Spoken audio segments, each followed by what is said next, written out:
Bom, muito obrigado e sempre fico muito feliz de vir a Portugal. Já é a 24ª vez que venho a esse país e eu, às vezes, demoro bastante tempo aqui. Agradeço ao meu amigo as palavras muito gentis e a avaliação muito positiva do meu trabalho e agradeço principalmente o convite para poder voltar a esse lugar, a esse instituto e falar aqui um pouco sobre algum aspecto da cultura brasileira que, enfim, tem sido extremamente valorizada aqui em Coimbra, finalmente, e eu acredito no futuro desse instituto e no futuro dos estudos brasileiros em Coimbra. Então, estar aqui presente é, para mim, uma grande alegria e uma grande honra.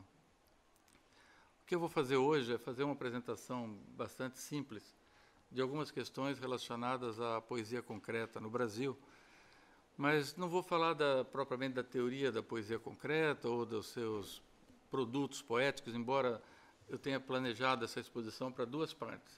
Uma primeira parte, que seria uma apresentação quase contextual da poesia concreta com algumas questões teóricas, e a segunda parte é a exibição de poemas concretos. Então, eu trouxe aqui alguns poemas que vou projetar, poemas mexendo os poemas e tal, para a gente poder depois atualizar alguns conceitos que nós vamos discutir nessa primeira parte.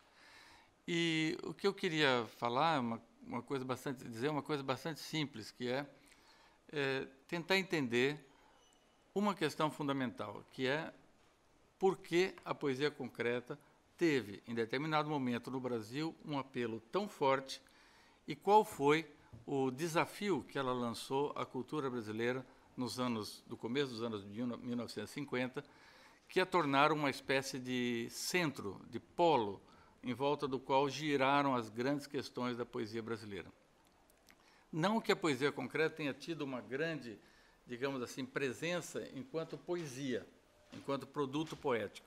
Isso não é verdade.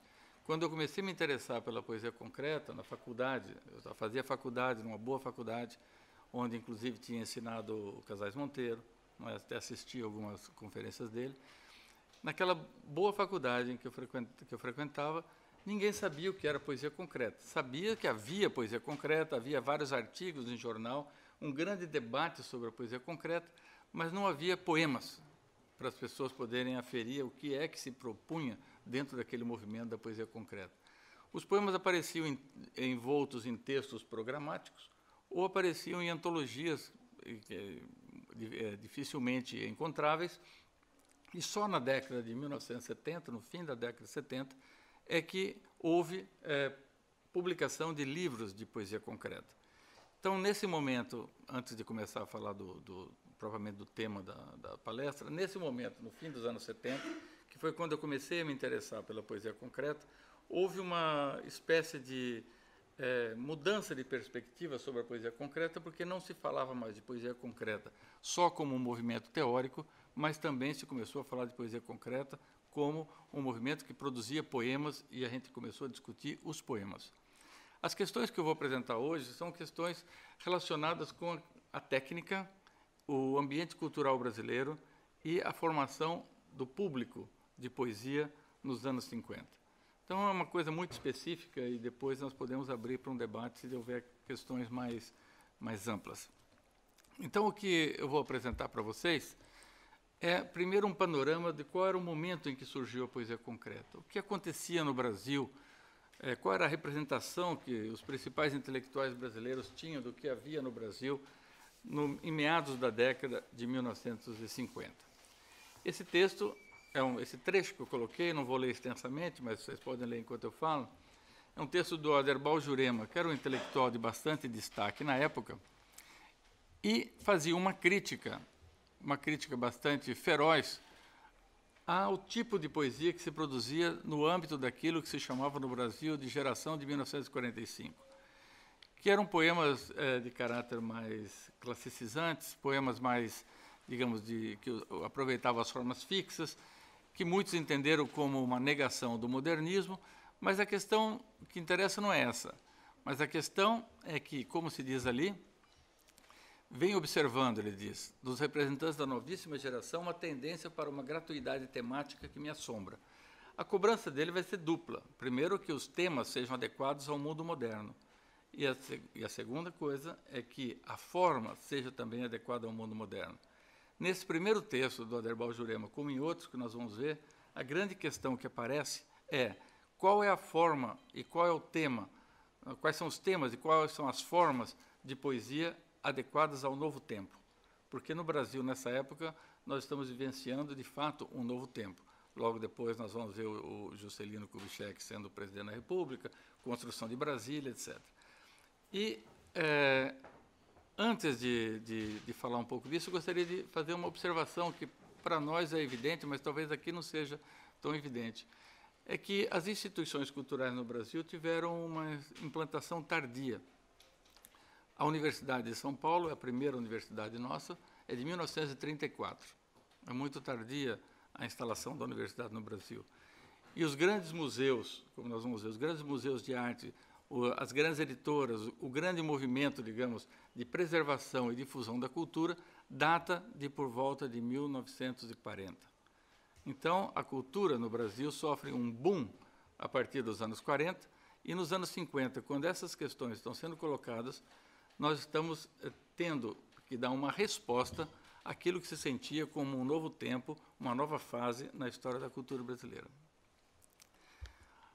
O próximo trecho que eu coloquei é do Afrânio Coutinho, que foi um grande professor de literatura, um historiador da literatura, que dirigiu uma coleção notável chamada Literatura no Brasil. Esse homem foi também o introdutor, como ele se dizia, da nova crítica no Brasil. Foi ele que difundiu no Brasil o New Criticism americano. E, em 1954, num grande congresso de literatura que houve, numa data emblemática, porque é o centenário da cidade de São Paulo, né? É o 4º centenário da cidade de São Paulo, houve um grande congresso intelectual, e o Afrânio Coutinho faz uma comunicação toda centrada nisso que ele coloca muito claramente nesse parágrafo, né? A questão que ele coloca aqui é muito clara. É o conflito entre a poesia e os meios de comunicação de massa, entre a cultura erudita e os meios de comunicação de massa. Até o diabo aparece aí, porque ele diz, se os novos meios se considerarem obras diabólicas, fugir, isolar-se deles e abandoná-los ao diabo. Não é esse o dever do espírito, mas sim vencer o príncipe das trevas. Pelo próprio tom do texto, a gente vê que a questão aparecia como uma questão realmente grave, né?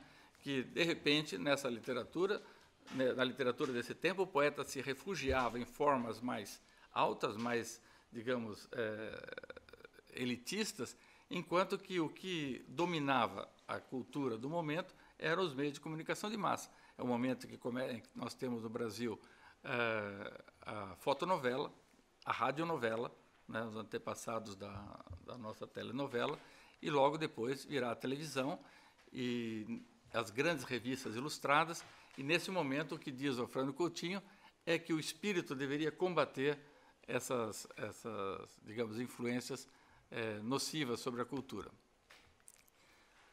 Aí eu coloquei aqui, para vocês terem uma ideia da questão que ainda não se delineou, mas vai se delinear, um texto do Antônio Cândido, que imagino que todos saibam quem é. Antônio Cândido é o nosso crítico literário em atividade ainda, está vivo, e é um dos nossos maiores críticos literários, historiadores e pensadores da cultura brasileira. E ele escreveu esse texto em 2 partes, na mesma época em que o Afrânio Coutinho estava escrevendo aquele texto, e que o Aderbal Jurema está escrevendo, nesse momento seminal da metade dos anos 50, ele escreveu esse texto que eu acho que faz um diagnóstico preciso daquilo que as pessoas estavam sentindo como a característica do tempo. Ele fala na primeira parte ali do analfabetismo no Brasil, ok, não é um grande problema, mas o que ele diz realmente de notável é que o público que se ia formando à medida que o analfabetismo ia diminuindo e as instituições culturais iam promovendo a criação de um público letrado, esse público ia sendo rapidamente conquistado pelos novos meios de comunicação. E esse parágrafo embaixo, que está numa cor mais escura, eu acho que é, digamos assim, um diagnóstico muito preciso do sentimento da época, em que a ideia é, antes que a consolidação da instrução permitisse a difusão da literatura literária, eu acho que esse termo merece análise, porque ele diz literatura literária, embora ele diga depois por assim dizer, mas é evidente o que ele está dizendo, a literatura literária, a literatura erudita, a literatura que vale a pena, a literatura culta. Né? Ele diz que esses veículos, o rádio, a imprensa ilustrada, etc., graças à palavra oral, à imagem e ao som, possibilitaram o acesso das pessoas ao mundo que ele chama do mundo do sonho e da emoção, que antes, né, garantia, que antes solidificava o prestígio tradicional do livro. O que ele está dizendo é que os meios de comunicação de massa no Brasil,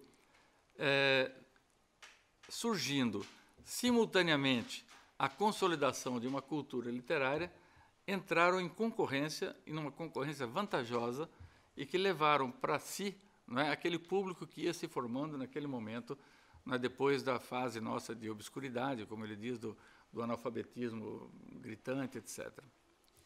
Então, esse texto, talvez a gente possa não concordar hoje com ele, eu concordo, por acaso, mas talvez a gente possa não concordar, mas, de qualquer forma, ele representa exatamente o sentimento do tempo, com uma formulação muito mais sofisticada do que a dos outros, que ainda falam no diabo e nas coisas todas. E agora eu vou colocar falar de dois textos do João Cabral de Melo Neto, um de 1952, que é uma palestra que ele faz na Biblioteca Municipal de São Paulo, e o outro é o texto que ele vai ler em 1954. Então, todos esses textos estão aí à volta dos anos de 1954, 55. Nesse texto de 1952, que é um texto absolutamente notável, que se chama Poesia e Composição, ele vai dizer que a modernidade é uma época fundamentalmente de desequilíbrio, que há dois tipos de poesia, uma poesia baseada na inspiração, em que algo acontece e o poeta registra, e uma poesia baseada na construção, na deliberação de construção poética. Esses dois tipos de poesia, diz ele, em algum momento da história, que ele não situa muito bem, esses dois tipos de poesia compuseram uma unidade harmônica, equilibrada. Esse equilíbrio entre os dois tipos de tendência de poesia desapareceu na modernidade. Essa, aliás, é a característica da modernidade. A modernidade é diferente das épocas de equilíbrio do passado. Mas qual é a conclusão que ele tira daí? Ele faz uma análise, fala, evidentemente, que ele é partidário da poesia construtiva, mas ele faz uma análise e ele vai radicar a crise do equilíbrio, a falta de equilíbrio da modernidade, na perda do leitor. Então, esse é o ponto em que ele vai também falar mais ou menos a mesma coisa que o Antônio Cândido está dizendo. Ele diz, a modernidade tem como elemento fundamental a perda do leitor e da crítica como contraparte indispensável do escritor. Essa é uma questão curiosa, porque ao mesmo tempo que o público está aumentando no Brasil, a sensação é que há um grande divórcio, uma grande separação entre o autor e o público, e há digamos assim, um desaparecimento do leitor de poesia. E para muitos desses autores, esse desaparecimento se devia ao grande avanço dos meios de comunicação de massa. Então, o João Cabral, em 1954, 2 anos depois, ele dá prosseguimento à sua reflexão sobre, digamos assim, o impasse da poesia contemporânea, quando ele lê esse texto no mesmo congresso, chamado Da Função Moderna da Poesia. Ele continua fazendo a mesma separação entre os dois tipos de poesia, porque isso é uma coisa que, digamos, faz parte da sua reflexão sobre a poesia, da sua identidade como poeta construtivo. Mas ele diz que o que importa na modernidade é o espírito de pesquisa formal. Ok, isso também é um lugar mais ou menos comum, que vem desde a Conferência do Mário de Andrade. E ele traça os dois tipos de poetas e vai dizer que os subjetivos, embora façam pesquisa formal, eles estão interessados, e a linguagem já mostra como a antipatia dele vai para esse lado, eles estão interessados em captar os matizes sutis, cambiantes, inefáveis da sua expressão pessoal.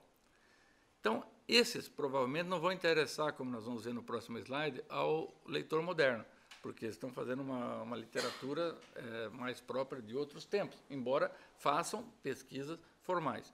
E os poetas objetivos, não é, são aqueles que tentam apreender as múltiplas ressonâncias da vida moderna. Esses estariam, então, portanto, mais adaptados às exigências da vida moderna. No entanto, também esses poetas construtivos segundo Cabral, vão fazer uma pesquisa formal para adaptar a poesia à representação da vida moderna, mas não vão conseguir fazer da poesia algo que tenha participação na vida do homem contemporâneo. Aqui, por exemplo, ele diz, a expressão que ele usa é que nenhum dos dois tipos principais de poetas trataram do ajustamento do poema à sua possível função. E o que ele diz que é a função, né, qual é a função, que é o tema da conferência dele, qual é a função da poesia contemporânea?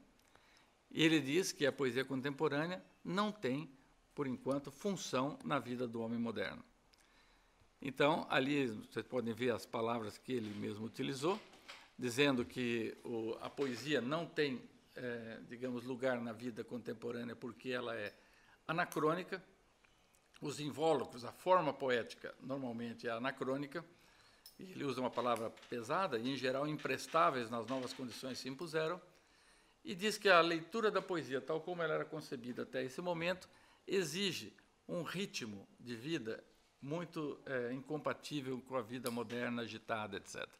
Então, as frases que ele coloca ali embaixo também são bastante elucidativas desse ponto de vista, em que não se encontram momentos longos de lazer e de recolhimento para poder fruir a poesia tal como ela se apresentava ainda nessa época.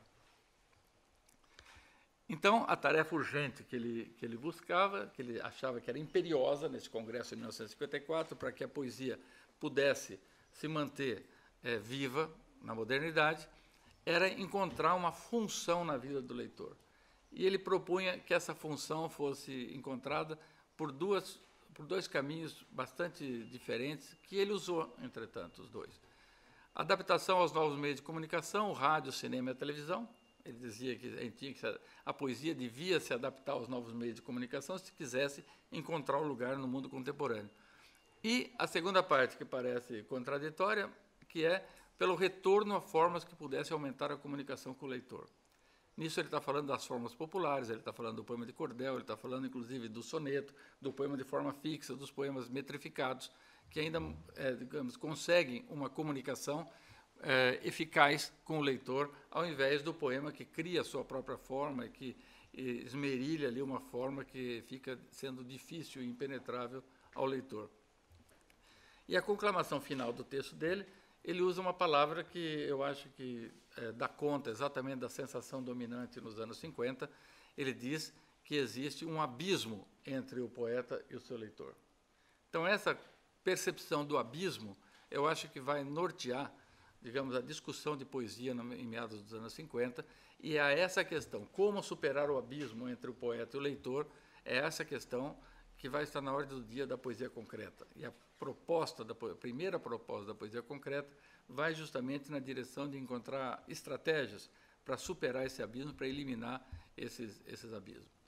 E para o João Cabral, isso aparecia de duas formas. A necessidade de achar um caminho sobre o abismo, constituir uma poesia objetiva, abandonando os temas intimistas e individualistas e encontrando formas funcionais. Então, nós vemos agora, em 1954, o João Cabral falar em formas funcionais que levem a poesia à porta do homem moderno. Então, existe um desejo de um movimento não só de conquista do leitor, mas de adaptação da poesia à vida e às necessidades desse, digamos, leitor, que ele diz aí, que ele chama de homem moderno. Ora, isso foi em 54. Os poetas concretos já vinham escrevendo desde essa época e participaram desse congresso, evidentemente, e reclamam a herança cabralina o tempo todo, e com razão, porque no ano seguinte, 1955, o Augusto de Campos publica 2 artigos, um chamado Poesia e Estrutura, outro chamado Poema Ideograma, em que ele traça uma linha evolutiva dentro da poesia mais erudita do Ocidente, que ele julgava, os poetas com que ele julgavam, a linha evolutiva que conduziria à nova poesia. Conduziria uma poesia de estrutura, uma poesia que funcionasse como um ideograma. Quando nós lemos poesia e ideograma, nós já temos uma resposta, né, já latente à questão do João Cabral. A poesia de ideograma é a poesia de apreensão imediata, a poesia que pode funcionar diretamente inserida na vida cotidiana, na vida veloz, na vida dominada pelos meios de comunicação de massa. O que ele traça como linha evolutiva é essa que está esquematizada. Mallarmé, Ezra Pound, Camus, Joyce, e depois eles. E o futurismo e o Apollinaire como, mais ou menos, como quase desvios ali dentro, com aproveitamentos, porque a função representativa do Apollinaire, eles não achavam que era, digamos assim, pouco funcional a poesia dos caligramas, embora depois, no fim da vida, o próprio Augusto faça também poemas caligramáticos. Então, nesse momento, para o Augusto de Campos, a grande preocupação é de que modo buscar uma composição que seja uma forma diferente da poesia intimista e da poesia tradicional. Nenhum dos dois caminhos propostos pelo Cabral é, digamos assim, aceito pela poesia concreta, pelo menos no primeiro momento. Eles não vão regredir às formas, ou voltar às formas tradicionais da poesia, não vão voltar às formas populares, não vão voltar ao poema de cordel, não vão voltar às décimas, não vão voltar a nenhuma forma fixa, nem popular, e também quando eles vão fazer a proposta, nesse primeiro momento, não vai ser de integração direta da poesia, tal como ela era feita no momento, nos meios de comunicação de massa. Não é uma proposta de adaptação, é uma proposta de invenção de uma nova forma, que nesse momento eles não tinham nome ainda exato para ela.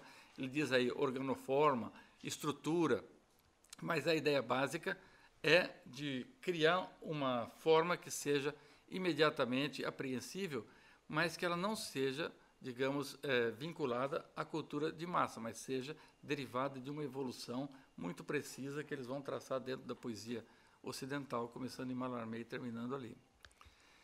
Em 56, Décio Pinhatari publica esse texto que é considerado o manifesto da poesia concreta, em que começa a expressão poesia concreta a vigorar como, digamos, o rótulo de um movimento. E aqui nós vemos claramente a questão da inadaptação, o que eles chamavam de inadaptação da poesia anterior e da proposta de adaptação da poesia concreta aos novos tempos. Nós vemos ali que ele diz que o verso é uma crise e coloca o hábito da leitura moderna em choque com o tipo de leitura que se exigiria dentro da tradição poética.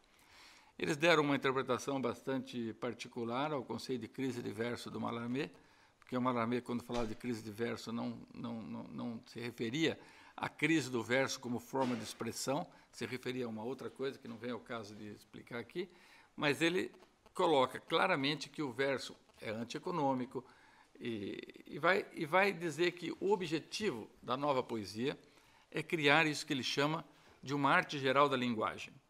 Então, aqui há uma ampliação bastante grande do conceito de poesia, não é? Poesia como arte geral da linguagem, e as derivações que o Décio faz, que não vão ser mantidas depois, como nós vemos, são bastante interessantes. Ele diz, juntando as coisas, ele junta a poesia com a propaganda, imprensa, rádio, televisão, cinema, uma arte popular. Nesse momento, o que importa para o Décio Pinhatari é a comunicação rápida. É a comunicação de uma forma, é a comunicação que se vale de todo tipo de recurso contemporâneo para colocar a poesia ao alcance do leitor. Não só ao alcance, mas no mesmo universo de referência do leitor que ele tem em mente. E, no fim, vem a palavra de ordem contra a poesia de expressão subjetiva, por uma poesia de criação objetiva, concreta e substantiva. Nesse momento de 56, há uma proposta dentro da poesia concreta de que seria possível juntar uma tradição erudita, extremamente erudita, na verdade, e traçada de uma forma quase linear, de evolução do verso até o ideograma, do verso até a espacialização do Mallarmé, etc., e a evolução da técnica. Seria possível juntar as duas coisas e produzir uma arte que atendesse às duas reivindicações, a reivindicação de modernidade e a reivindicação de tradicionalidade, digamos assim, de pertencimento ao gênero. Ora, essa é uma retomada, então, daquela questão enunciada por João Cabral de Melo Neto em 1954, como fica evidente, não é? Como fazer para levar a poesia ao homem contemporâneo. As diferenças são essas que eu elenquei aqui. A recusa do verso. Então, para a poesia concreta, aquilo que o Cabral propunha e fez, que é buscar o arsenal das formas tradicionais para buscar a comunicabilidade, não é uma opção. A integração da poesia aos meios de comunicação de massa, sim, né? Mas a oposição entre expressão e construção vai na direção da desqualificação completa do primeiro polo, que é o da expressão, e do abandono daquela espécie de idealização, de utopia cabralina, da obtenção de uma nova era de equilíbrio entre o expressivo e o construtivo, como foram outras épocas antes da modernidade. De agora em diante, o que nós vamos ver na poesia concreta é um movimento que é curioso. Primeiro, é um movimento que propõe a integração completa da poesia no mundo contemporâneo. Isso nós estamos vendo aqui, não é por acaso que um dos lugares preferenciais de divulgação dos textos concretos foi essa revista, Arquitetura e Decoração. Não foi uma revista de poesia, foi uma revista de arquitetura e decoração, em que a questão básica era a integração, e um dos ideais da poesia concreta é que a poesia concreta podia funcionar muito bem em edifícios, em fachadas, né, integrada à arquitetura como um objeto. Então, o que aparece aí, nesse primeiro momento da poesia concreta como característico, ainda é o desejo de comunicação rápida, comunicação imediata. Vocês veem ali que ele coloca a comunicação em seu grau mais rápido. E aí, a volta do poema à vida cotidiana, a reinserção, se é que alguma vez houve, de fato, inserção da poesia na vida cotidiana, eles falam de reintegração na vida cotidiana, como se antes, digamos, da modernidade, houvesse uma grande integração da poesia na vida cotidiana das pessoas, de modo geral, o que me parece muito razoável. Mas a reintegração na vida cotidiana aparece assim: veículo de propaganda comercial, poesia concreta em jornais, cartazes, TV, cinema, objeto de pura fruição, funcionando na arquitetura. Então, como um objeto análogo ao objeto plástico, ou seja, ele está propondo que a poesia seja apreensível pela sua própria estrutura, pela sua própria funcionalidade, e escreve essa frase, que é bastante interessante, que a poesia concreta vai na direção da substituição dessas palavras que ele colocou, mástico, místico e modi, pelo útil. Então, essa noção de que a poesia possa ser útil é uma coisa bastante curiosa nesse momento da poesia concreta. Isso vai vigorar durante pouco tempo, mas nesse momento de, digamos, de formulação do projeto da poesia concreta, a reivindicação era não só de um lugar efetivo e cotidiano para a poesia, mas de um lugar útil para a poesia. A poesia funcionando, de alguma forma, como um objeto útil, no sentido que um objeto que tem uma utilidade ou decorativa, ou de propaganda, como ele disse, né? Ou de organização de uma página de jornal, de alguma forma a poesia funcionando mais como um objeto do que como aquilo que se tradicionalmente chamava de poesia. Ora, no entanto, em 1957, um ano só depois, começa um movimento diferente na reflexão da poesia concreta.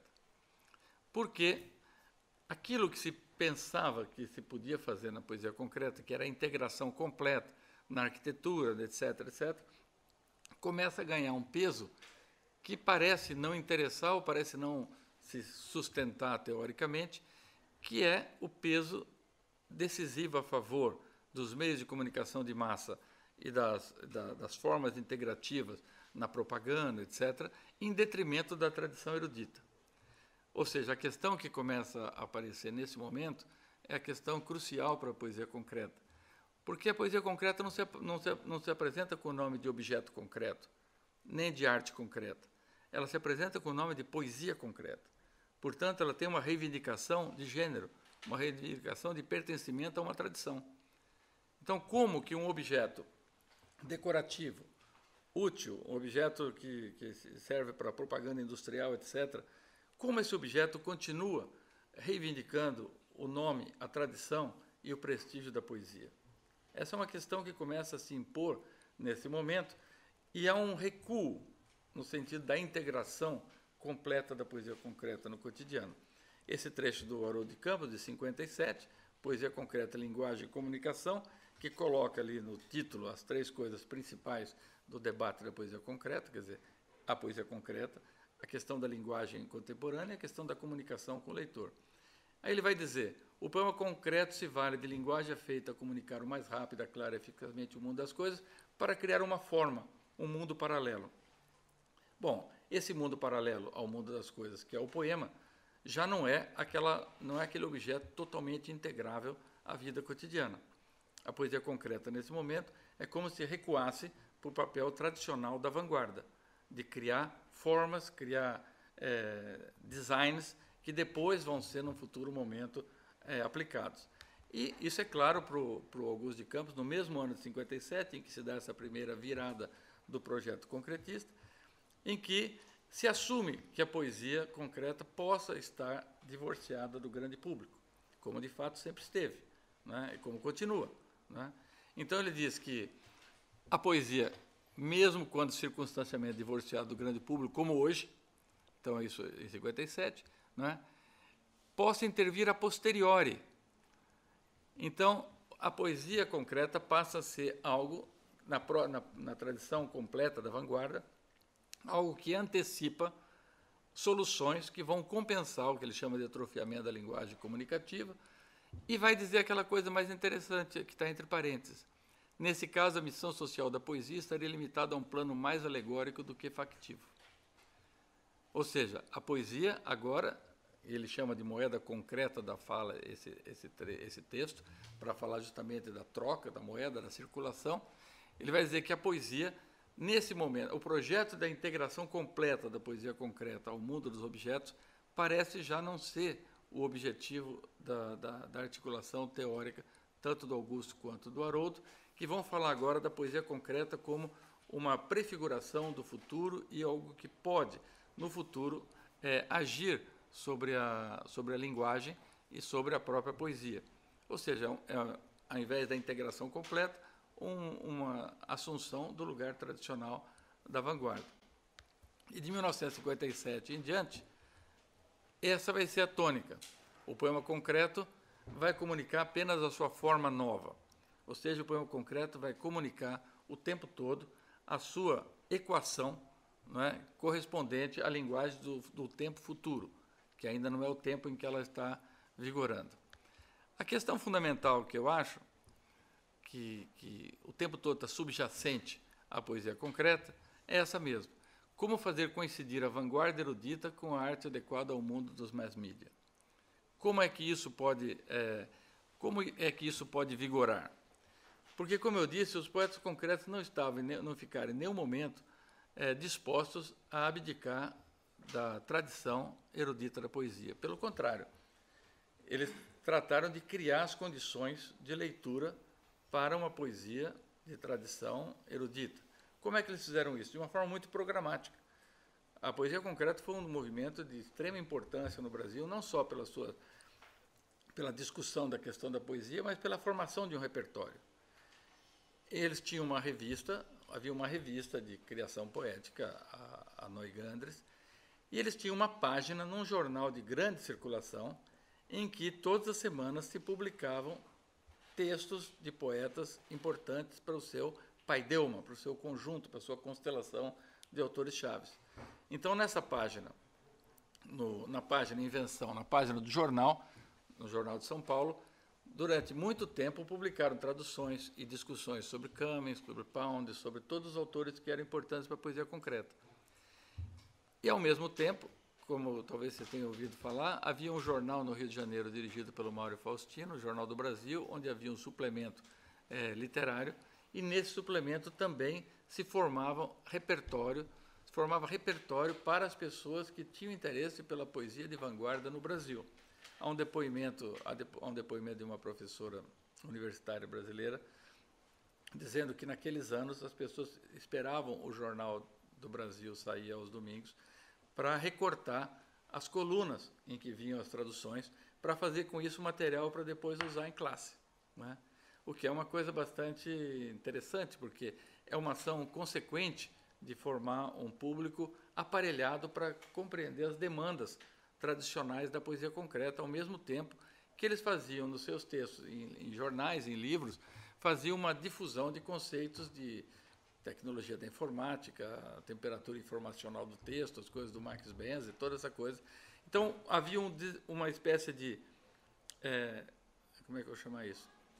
Uma espécie de catequização dentro do âmbito puramente erudito, ao mesmo tempo uma atividade intensa de apresentação do que havia de mais moderno dentro da teoria literária, e isso principalmente pelo Haroldo de Campos.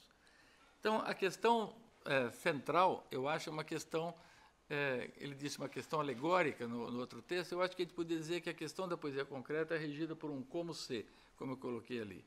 O poema concreto deve, está errado, eu escrevi dever, o poema concreto deve ser produzido como se fosse um produto industrial. Mas o poema concreto deve ser lido como se fosse o herdeiro erudito da principal linha evolutiva da literatura ocidental.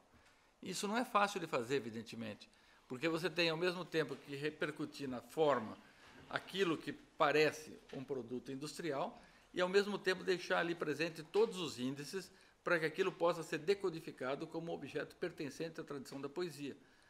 Porque, se você não fizer isso, aquilo pode ser desqualificado como poesia. E se você, por outro lado, não der o peso à questão da tecnologia, aquilo pode ser desqualificado como vanguarda, como concretismo. Então, esse é o equilíbrio mais difícil de conseguir. Daí que eu acho que, sendo esse o objetivo da poesia concreta, ela vai se apresentar como tem um alcance, digamos assim, duplo, porque ela é o lugar de apresentação das questões tecnológicas, tá?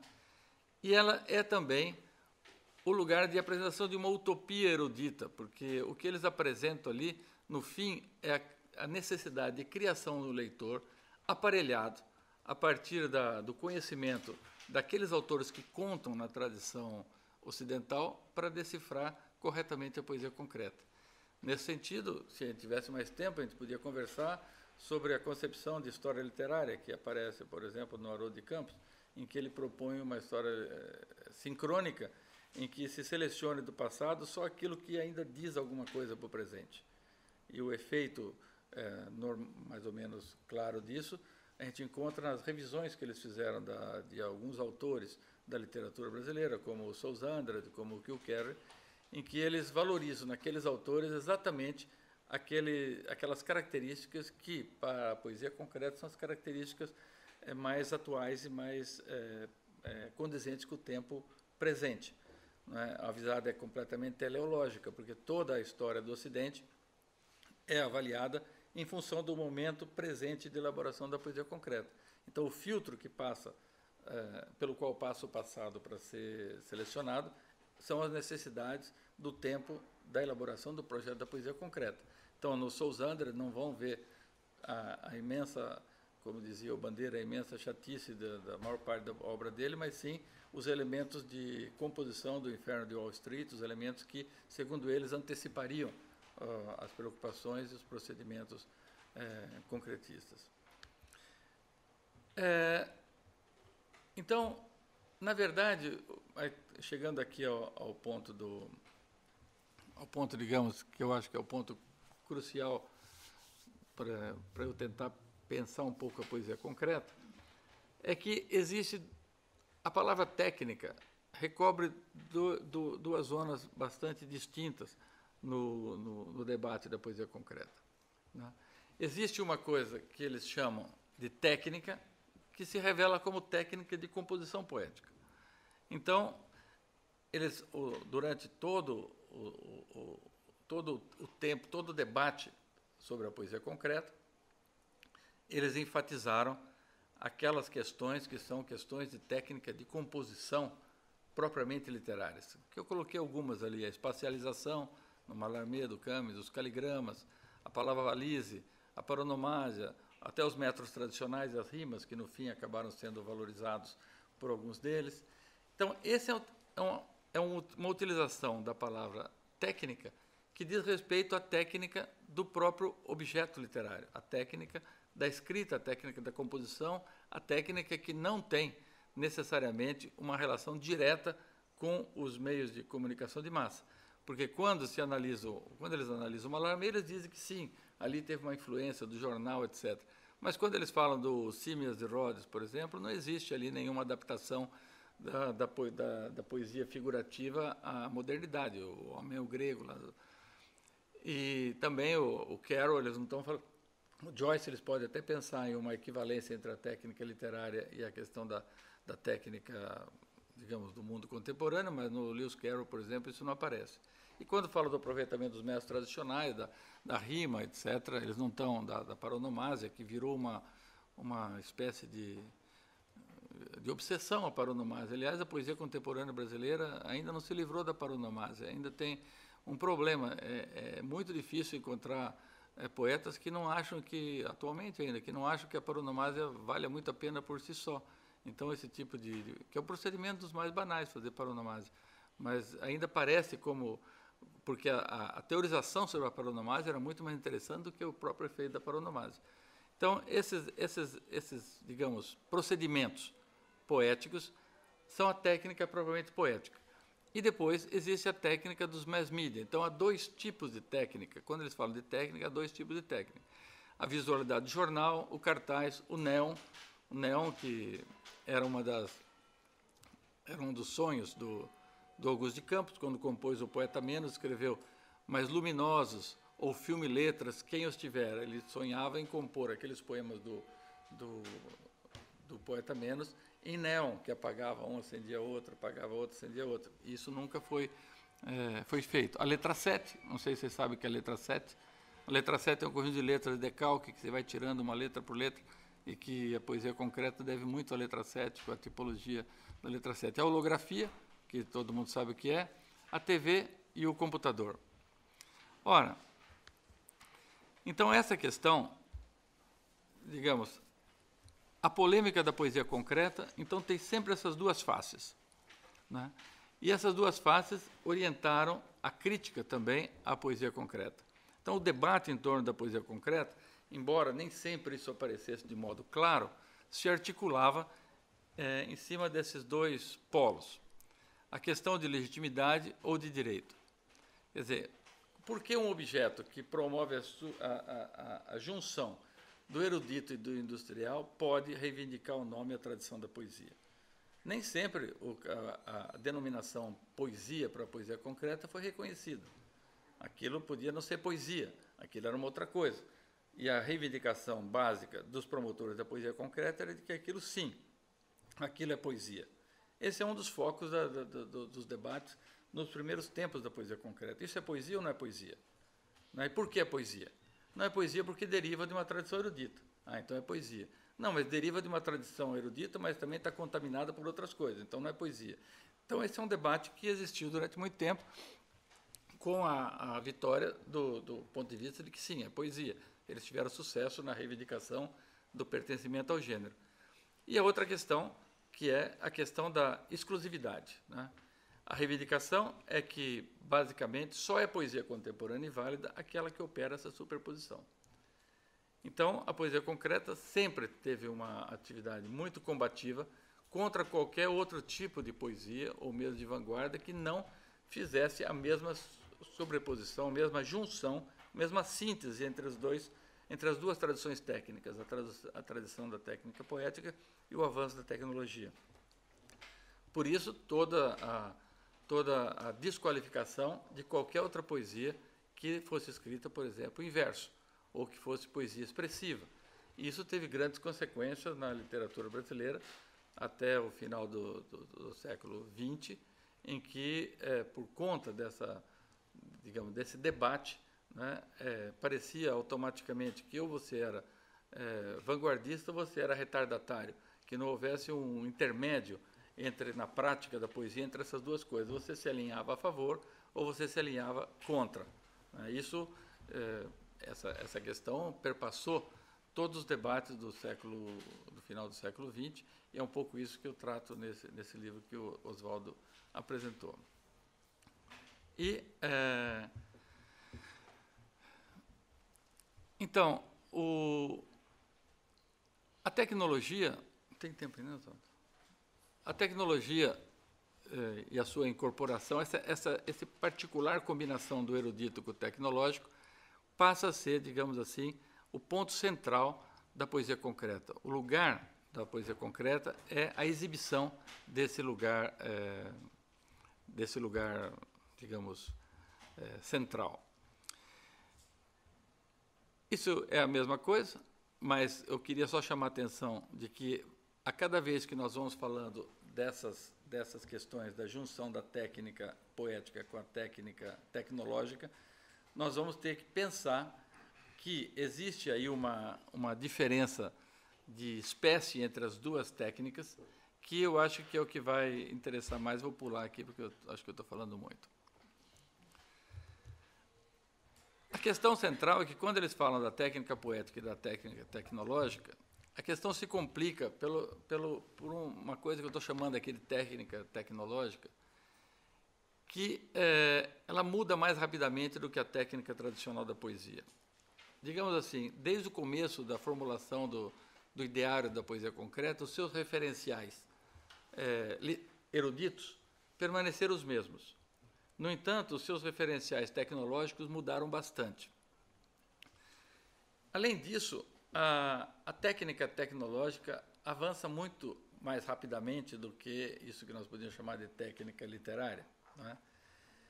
Mas, por ser poesia, por reivindicar o estatuto de poesia e criação, um poeta concreto não pode renunciar ao controle da autoria. Ele é o autor, ou seja, naquele momento específico de junção da tradição erudita com um novo meio tecnológico que surge, o importante é saber quem foi que usou pela primeira vez aquele meio para fazer essa nova conjunção entre, digamos, o Mallarmé e a holografia. Quem foi que fez isso nesse momento? Ora, o avanço da técnica, como eu creio que fica evidente, ele é freado pelo controle da autoria.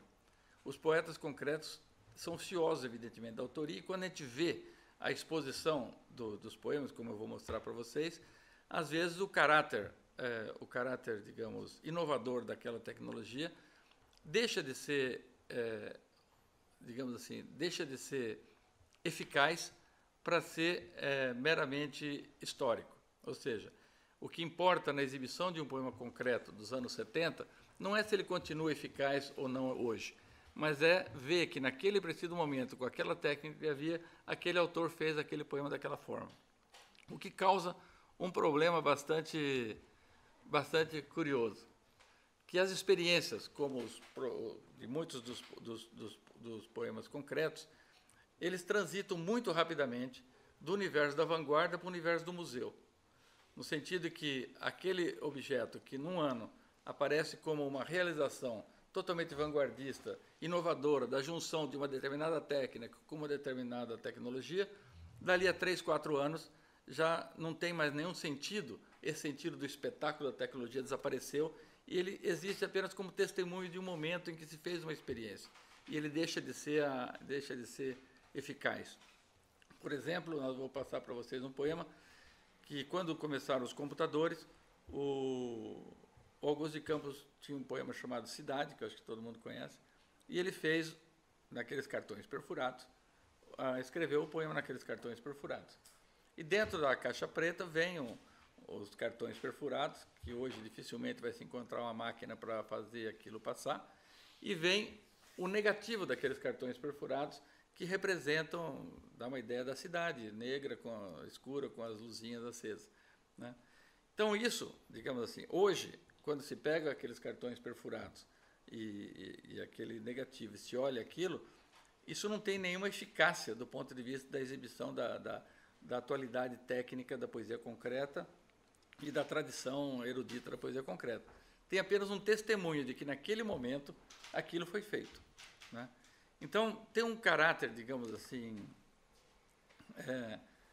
sediço, eu acho que seria a palavra, tem o caráter de que a poesia concreta tem o tempo todo que velar pela sua própria história, tem que construir a história e afirmar que o valor daquele objeto não é um valor propriamente estético, é um valor mais de caráter histórico, de registro de um momento em que aquele ideal de junção das duas técnicas foi brevemente realizado, que é uma coisa complicada. Então, do ponto de vista da tecnologia como espetáculo, eu acho que acontece uma coisa estranha, como nós vamos ver daqui a pouco na exibição, se tiver tempo, na exibição dos poemas. Os poemas que sobrevivem e não são lidos apenas como documentos históricos dos poetas concretos, na minha opinião, são aqueles nos quais a tipografia ou a tipologia vem para o primeiro plano. Os poemas da fase ortodoxa, os ideogramas do Décio, os poemas da embalagem do Augusto. Ora, isso é interessante, porque, do ponto de vista da tecnologia, a tipografia é um dos recursos mais, digamos, simples, mais antigos, mais arcaicos, né? Por outro lado, também tem bastante interesse ainda hoje aqueles poemas nos quais o caráter artesanal e propriamente anti-industrial é mais sensível. Poeta Menos, por exemplo, Poemóveis, Caixa Preta. E eu digo que são anti-industriais porque eles, de fato, são feitos com muito... tem que ser desenhados, ter o corte do papel, as cores, etc. E eles são infuncionais do ponto de vista industrial. Quando foi feito um volume dessa coleção, onde eu fiz o Rubem Braga, foi feito pela Iúmina, um volume de poesia concreta na editora Abril, que é, digamos assim, o grande representante da indústria cultural no Brasil, todas as demandas de distribuição do poema na página, o branco no papel, o papel cartonado para evitar a transparência, o uso de cores, tudo isso não foi obedecido pela editora Abril, evidentemente, porque encareceria demais o livro, e o livro foi um desgosto para os autores, porque você pega um poema de um lado, você olha, você vê o poema do outro lado, o papel é fino, é o papel industrial, a demanda da produção industrial não é tão compatível com esse caráter mais ou menos artesanal e artístico, quase, de cada objeto concreto. Então, o Poeta Menos foram feitos poucos exemplares, acho que foram feitos... O Augusto compôs o primeiro Poeta Menos trocando carbono de cor, escrevia uma letra numa cor, depois batia outra letra noutra cor, etc. A Caixa Preta foram uns poucos exemplares também, e os Poemóveis também, no máximo 500 exemplares, e tanto, acho que foram 100 do Poemóveis. E esses objetos são objetos que funcionam, porque eles têm um caráter mais ou menos artesanal, eles são lúdicos, você mexe neles, e a questão da técnica, digamos assim, da técnica dos meios de comunicação de massa, praticamente não existe nesses poemas. São poemas que, quer dizer, são poemas táteis, poemas que você mexe, não são poemas que fazem nenhum tipo de, sei lá, como holografia, como as outras coisas, a computação, a imagem digital, etc. E também aqueles poemas nos quais a técnica erudita sobrepuja a técnica tecnológica e praticamente deixa de lado, como o poema A Máquina do Mundo, o Crisantempo do Haroldo de Campos, inclusive o primeiro deles, A Máquina do Mundo, em que o Haroldo retorna ao verso decassílabo e a forma da estrofe em forma de tercina, etc., e um texto bastante discursivo que a gente não imaginaria, evidentemente, que resultasse com a sua grande obra no fim da vida a partir daqueles textos que nós vimos no começo da poesia concreta. O que não é nenhum problema, porque o sujeito fez aquilo, não é obrigado a ficar a vida inteira fazendo aquilo, mas dá para ver que dentro das questões da técnica, né, dessa que eu chamei de aporia da tecnologia como espetáculo, do ponto de vista da permanência da poesia concreta, o que permanece hoje como objeto estético atuante são aqueles poemas em que a tecnologia, o espetáculo, a tecnologia se reduz ao mínimo, enquanto que aqueles de vanguarda em que a tecnologia vinha para primeiro plano, esses hoje pertencem basicamente a esse registro do, olha, nós fizemos primeiro, olha, nós tínhamos olho para isso e fizemos aqui umas experiências com isso. Por exemplo, holografia, né? Nós fizemos poemas holográficos, fizemos poemas com teletexto, no tempo do teletexto, que era uma coisa que hoje a gente não sabe nem o que é. Ou fizemos poemas com o primeiro PC, como tem alguns do Augusto de Campos.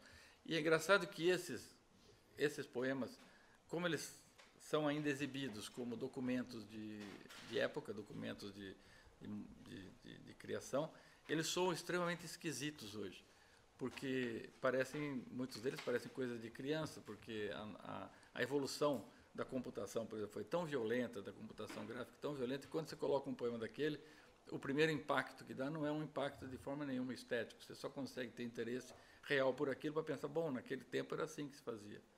Né? E mesmo quando o Augusto faz hoje poemas com o apoio do computador, a gente vê que os recursos são bastante limitados, porque como ele é que tem que fazer, ele não vai delegar a feitura do poema e nem vai dividir a elaboração do poema com, digamos, anonimamente, com técnicos, com pessoas que possam elaborar coisas. Aquilo está sempre um passo atrás daquilo que nós podíamos encontrar na internet e em muitos outros lugares. É lógico que eu estou falando aqui de um mundo que é muito diferente do mundo da poesia digital, do mundo digamos, de um outro tipo de produção literária que nasce um pouco mais independente, ou talvez totalmente independente, dessa questão que me parece a questão central da poesia concreta, que é a reivindicação de pertencimento ao mundo erudito. Eu acho que essa é a questão que o tempo todo a poesia concreta tem que lidar, e eu acho que, digamos, os seus sucessores, talvez até pelo próprio sacrifício desses, estão livres de fazer, porque quase ninguém questiona mais por que uma coisa que aparece na tela de um computador e se chama poesia digital tem o direito de se chamar poesia digital. A gente admite que tem, pronto, e deixa aquilo passar, não é? Inclusive porque a própria denominação poesia hoje mobiliza muito menos, digamos, mobiliza muito menos, digamos, discussão, e tem muito menos importância social do que tinha nos anos 50, quando a instrução e a cultura pareciam, no caso do Brasil, o caminho para superar o subdesenvolvimento.